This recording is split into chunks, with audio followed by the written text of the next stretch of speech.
March 6, 1944. High above the war-torn skies of Europe, a formation of American bombers pushed steadily toward the heart of the Third Reich. Their destination was Berlin, the capital of Nazi Germany, the nerve center of Adolf Hitler's war machine. For years, Berlin had been protected by one of the most formidable air defense networks in history. Hundreds of anti-aircraft guns ringed the city. Radar stations watched every approach, and guarding the skies were some of the most experienced fighter pilots in the world, the German Luftwaffe's elite aces, men who had fought since the opening days of the war, pilots who had shot down dozens, sometimes hundreds of enemy aircraft. When reports reached them that a new American fighter was escorting the bombers deeper into Germany than ever before, many of these veterans dismissed it with amusement. The aircraft was the North American P-51 Mustang, a sleek, long-range fighter newly introduced to the European theater. But to the hardened aces of the Luftwaffe's Jagdgeschwader units, it was just another Allied aircraft, another target, another easy victory. Please subscribe to our channel. So when radar stations reported nearly 200 P-51 Mustangs approaching Berlin, alongside the bomber stream, many German fighter pilots laughed. They had faced American escorts before. They believed this would be no different. But what happened next would change the air war over Germany forever. By early 1944, the air war over Europe had reached a critical turning point.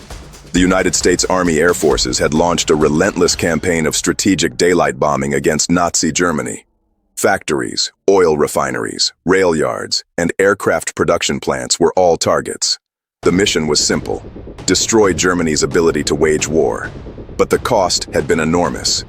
In 1943, missions deep into Germany often ended in disaster. Without fighter escort capable of flying long distances, American bombers were forced to defend themselves against swarms of German interceptors. The losses were staggering. During the infamous Second Schweinfurt mission in October 1943, the U.S. 8th Air Force lost 60 B-17 flying fortresses in a single day. Nearly 600 airmen were killed or captured. It was clear something had to change. The solution arrived in the form of a new fighter aircraft, the P-51 Mustang, powered by the Rolls-Royce Merlin engine.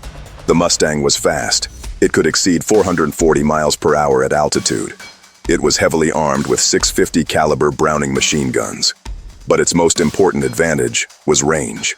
With drop tanks attached, the Mustang could escort bombers all the way to Berlin and back, more than 2,100 miles. This meant the bombers would no longer face the Luftwaffe alone. By early 1944, the 8th Air Force began deploying large numbers of P-51s from bases in eastern England, including airfields at Bodney, Leiston, and Debden. Units like the 357th Fighter Group, 4th Fighter Group, and 352nd Fighter Group began flying escort missions deep into German territory.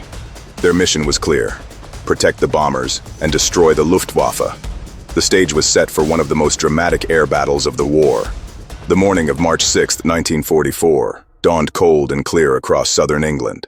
At airfields across East Anglia, crews prepared hundreds of aircraft for a massive bombing mission. The target, Berlin. At 600 hours, ground crews fueled the sleek P-51 Mustangs. Armorers loaded belts of ammunition into their 6 machine guns. Pilots gathered in briefing rooms where maps of Germany covered the walls. Red strings traced the bomber route, straight across the North Sea, across northern Germany, then south toward Berlin.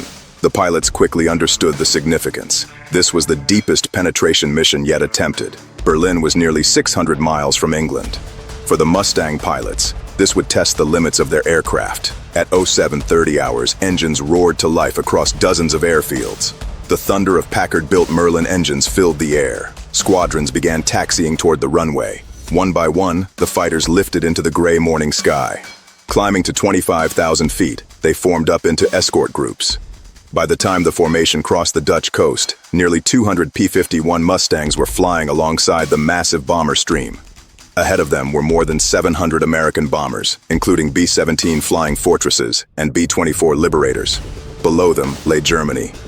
But German radar had already detected the incoming formations. At Luftwaffe command centers, alarms began ringing. Across northern Germany, fighter units were scrambled. Among them were some of the most feared squadrons in the Luftwaffe: Jagdgeschwader 11, Jagdgeschwader 300, Jagdgeschwader 54. Many of their pilots were seasoned veterans. Some had over 50 confirmed aerial victories. A few had more than 100. Flying aircraft like the Messerschmitt Bf-109G and the powerful Focke-Wulf FW-190A, these pilots had spent years perfecting tactics designed specifically to destroy American bomber formations. Their strategy was brutal, but effective. Attack quickly, fire concentrated bursts, and escape before the escort fighters could react. When word spread that American fighters were escorting the bombers all the way to Berlin, many German pilots remained unconcerned. They had seen escorts before. They believed the American fighters would turn back long before reaching the capital. But this time was different. The Mustangs kept coming, deeper and deeper, until finally, the unthinkable happened. American fighters were flying over Berlin itself. At 1300 hours, the sky over Berlin erupted into chaos. German interceptors climbed rapidly to meet the incoming bomber formations. Dozens of Bf-109s and FW-190s roared upward through the clouds. Their pilots expected to break through the American escorts as they had done so many times before. But this time, something unexpected awaited them. The Mustangs were already there. Flying high above the bombers, they had positioned themselves perfectly to intercept incoming German fighters. When the first Luftwaffe formation approached the bomber stream, they suddenly found themselves under attack. P-51s dove from above at high speed, 6 machine guns blazing. Tracers streaked through the sky.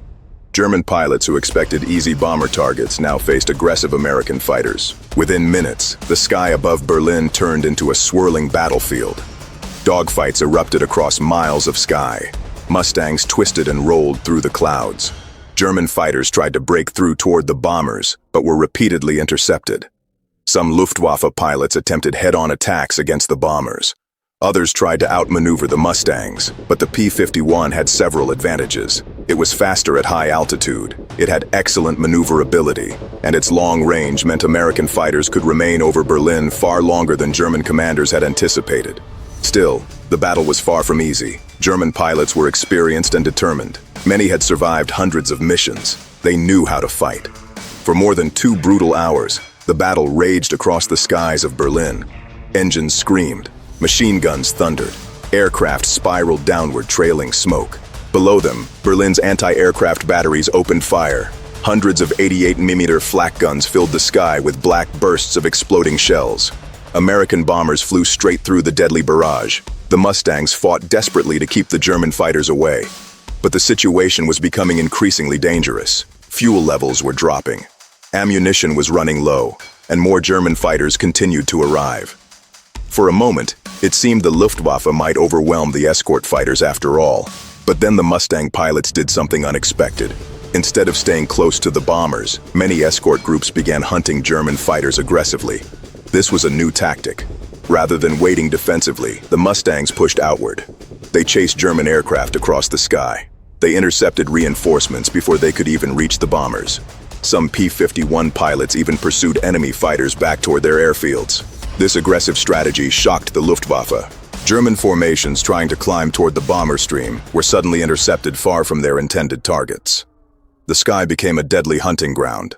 Among the American pilots that day were some of the most skilled fighter pilots in the 8th Air Force, men like Major James Howard, Colonel Don Blakesley, and Captain John Meyer.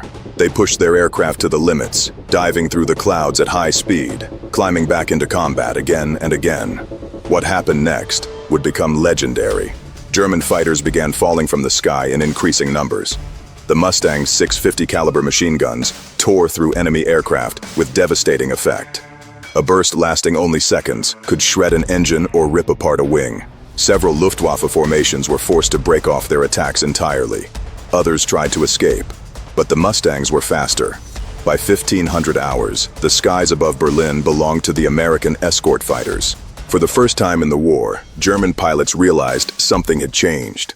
The bombers were no longer vulnerable, and the Mustang was not just another Allied fighter, it was a game changer. By late afternoon, the battle began to fade.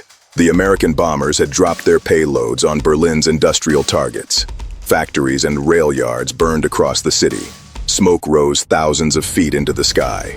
The bomber formations turned west toward England.